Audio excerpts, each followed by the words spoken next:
Assalamualaikum. Waalaikumsalam, berjumpa kembali bersama saya Sandro Jabrik, wong ganteng sak donya. Mohon untuk tidak menyebutkan nama dan identitas dalam percakapan kali ini karena percakapan akan saya naikkan dalam konten YouTube. Bagaimana Mas Bro? Oh, nggih. Gimana? Bagaimana? Ada yang bisa saya bantu? Iya Mas, apa namanya itu kasus istri sih, calon istri kan. Sekarang kan lagi di HK di Hongkong. Nah, dari kemarin itu hari Sabtu hilang kontak gitu loh. Terus aku dapat kabar katanya dia itu ada masalah dari kepolisian. Terus aku WA, aku hubungi lagi, udah nggak aktif lagi gitu sampai sekarang. Siapa tahu masnya ada bisa bantu kan, cari-cari datanya. Jadi gini, sampean ini kan calon istri, calon suami, masih calon. Calon suami, nggih. Calon suami atau suaminya, calon suami ya. Nggih, udah tunangan kemarin. Nah, jadi kalau sampean mau mencari itu pasti di KJRI data selalu ada. Jadi namanya dia siapa, seperti apa. Nah, sampean tak kasih nomornya orang dari KJRI, kemudian tunjukin kakak atau sesuatu yang memang ada hubungannya dengan si anak tadi, mbaknya tadi. Terus memohon informasi bagaimana duduk perkaranya. Terus ibaratnya kalau memang ada di kepolisian atau ditangkap atau masuk penjara, itu biasanya KJRI pasti sudah tahu. Karena diinformasikan. Nah, untuk benar-benar yang berhubungan dengan keluarganya, pastinya yang menunjukkan kan kakak.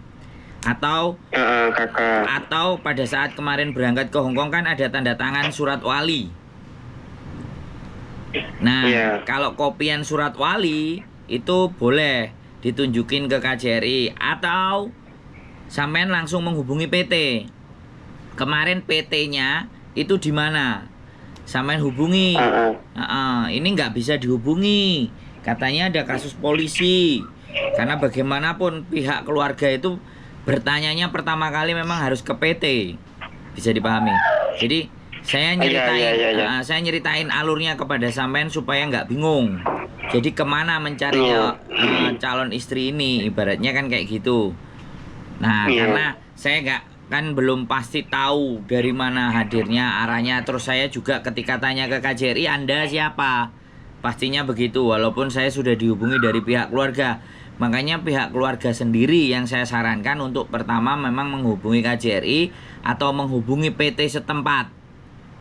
Kan pastinya tahu kan PT yang memproses dia itu PT-nya di mana. Atas nama ini Markonah binti siapa gitu kan yang proses di sini kemarin. Sekarang kami kehilangan kontak, katanya di sana dia informasi. Ya, makanya saya ingin memastikan apakah benar. Tolong PT membantu kami pihak keluarga bagaimana keberadaan. Nah, kan kayak gitu tuh, Mas. Benar nggak? Iya, benar. Nanti sampean juga saya kasih nomornya KJRI atau kepolisian KJRI. Sampean tunjukin datanya dulu, kakaknya dulu atau surat walinya kalau sampean semuanya pegang kopinya. Terus kalau memang ada foto KTP-nya dia, KTP Indonesia boleh, KTP Hongkong juga lebih bagus. Agar mereka KTP Indo saya ada. Ya, agar mereka bisa melacaknya dari PT. Kalau lebih bagus lagi PT-nya sampean tahu namanya yang di Indonesia, sampaikan juga ke KJRI informasinya biar komplit, biar memang benar-benar sampean adalah dari pihak keluarga gitu loh. Bisa dipahami nggak? Oh iya, benar-benar. Nah, nanti itu hal yang harus sampean lakukan pertama kali. Karena sekali lagi mengingat saya adalah orang yang tidak berhubungan dengan mbaknya. Saya sebagai YouTuber aja, jadi saya tidak punya KJRI tidak berhak memberikan informasi kepada saya. Jatuhnya kan seperti itu. Nah, tapi kalau semisalnya dia memang ditaruh di tempat polisi, kemudian di penjara atau terkena kasus, sampean nggak usah khawatir. Karena pihak polisi atau pihak penjara pasti akan memberikan kebebasan mbaknya itu untuk nulis surat dan nulis ke alamat keluarga untuk menginformasikan. Bisa dipahami? Iya. Nah, jadi saya ketika sampai nelpon saya harus memastikan sampean untuk tidak panik, ya, untuk tidak bingung dan bagaimana cara untuk mencarinya. Kan itu yang harus saya pastikan dulu kepada sampean. Soalnya udah dari kemarin tuh aku bingung kan, Mas. Ya, betul. Tapi setelah mendengar informasi yang saya sampaikan, kira-kira setidaknya sampean sudah punya gambaran apa yang harus dilakukan. Udah ya, ada gambaran lah ke depan. Boleh. Jadi sampean tinggal dari pihak keluarga menanyakan ke PT, nanyakan ke KJRI ya. Terus kalau mereka sudah bisa memberikan jawaban dan oke, monggo, nggak ada masalah. Jadi kalau memang aku dapat info itu kemarin katanya dia gini keluar dari PT gitu. Apa nggak masalah ya? Nggak ada masalah. Kan kita pihak keluarga menanyakan kan boleh. Oh gitu, iya. Mbaknya pertama kali katanya pasti ada ya kan di situ ya? Iya, ya jelas bener nggak? Kan dia berangkatnya lewat PT tersebut, iya kan? Iya benar. Nah, makanya kan kita mengkonfirm. Nah, ini tanggung jawab PT. Kalau toh pun memang dia kabur atau apapun, setidaknya PT kan juga bisa berkoordinasi dengan KJRI. Ini pihak keluarga menanyakan. Nah, dari PT juga memfollow up. Sampean juga memfollow up. Artinya semakin banyak yang memfollow up ke KJRI, maka sampean bisa mendapatkan informasinya secara jelas. Bukan simpang siur. Kalau dari teman, dari saudara yang ada di sini kan simpang dan siur. Bener nggak, Mas? Bener. Kalau dari KJRI kan informasinya resmi. Karena siapapun yang berangkat dari PT, KJRI itu pasti tahu. Wis, saya ngomong. Pasti tahu. Karena tidak ada pemberangkatan yang secara ilegal. Kalau melalui PT.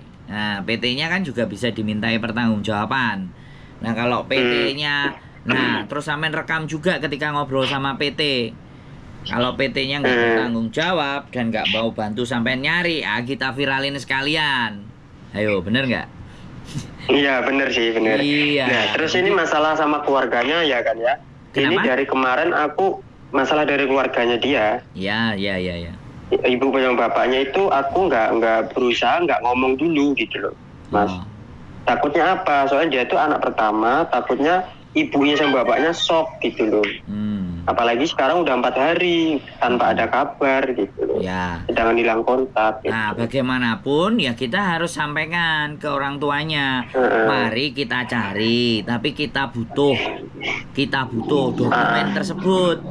Dan kalau yang menelpon bapak ataupun ibunya, ya itu jalurnya kan bener nggak, Mas? Iya benar. Nah, kalau saya yang menanyakan kan nggak pada jalurnya. Atau sampean yang calon suaminya masih dianggap calon, mereka masih bisa mentahin. Tapi kalau bapak dan ibunya, masa mau tahu anaknya nggak boleh? Nah, kan nggak mungkin juga.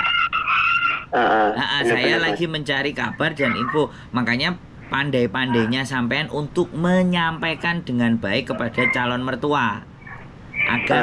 Agar mereka tidak merasa shock, tidak merasa khawatir. Ya, itu tugasnya sampean sebagai calon suaminya. Benar-benar bisa menjaga baik dari calon istri sampean atau dari pihak keluarga. Nah, tadi kan ada temennya sampean, aku nggak tahu nelpon saya. Lah, kalau saya tidak ditelepon oleh pihak keluarga yang bersangkutan, ya saya nggak berani berkoar-koar di channel YouTube saya. Lah, kalau kayak gini kan jelas sampean statusnya sebagai siapanya dan bagaimananya, otomatis saya kan berani menginformasikan. Dan siapa tahu juga nanti di konten saya ada yang tahu, ada yang dengar. Kan sekali lagi saya nggak berani menyampaikan nama.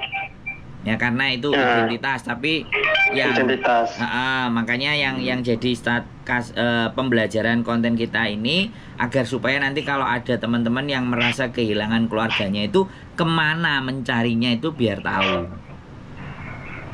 Nah, jadi kayak gitu ya, Mas. Aku dari kemarin itu udah bingung gitu loh. pikiranku udah kemana-mana. Ya sudah. Takutnya kenapa-napa gitu.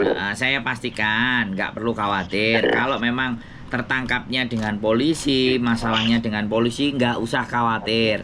Polisi Hongkong tidak menyiksa, tapi mendudukkan persoalan pada semestinya. Makanya disampaikan, boleh sampean ngomong sama calon mertua dulu, kakaknya bagaimana, nanti tak kasih nomornya KJRI-nya yang bisa sampean hubungi untuk bertanya, kepada mereka yang berkompeten. Otomatis kan perwakilan negara kita.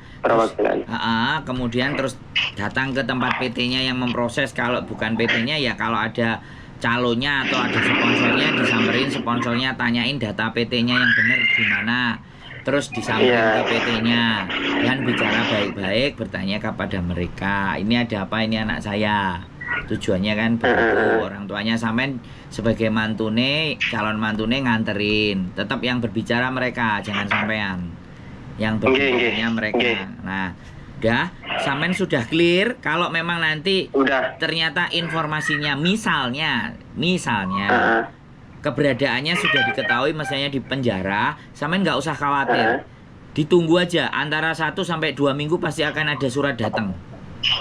Karena penjara Hongkong pasti akan segera menyuruh si yang di penjara tadi untuk menulis informasi, dialamatkan kemana, terus pihak penjara sendiri yang akan mengirim ke kantor posnya, dan nanti dari kantor pos ngirim ke keluarganya. Itu sudah prosedur di Hongkong begitu. Jadi nggak perlu khawatir. Oke, sudah? Udah agak tenang sekarang, udah agak tenang. Sudah jelas ya, sampean mau ngapain seperti apa? Ada lagi yang kira-kira mau ditanyakan? Udah cukup ya, boleh. Nah, nanti kalau memang sudah ketemu dari itu ya, semoga ini bisa membantu gitu aja.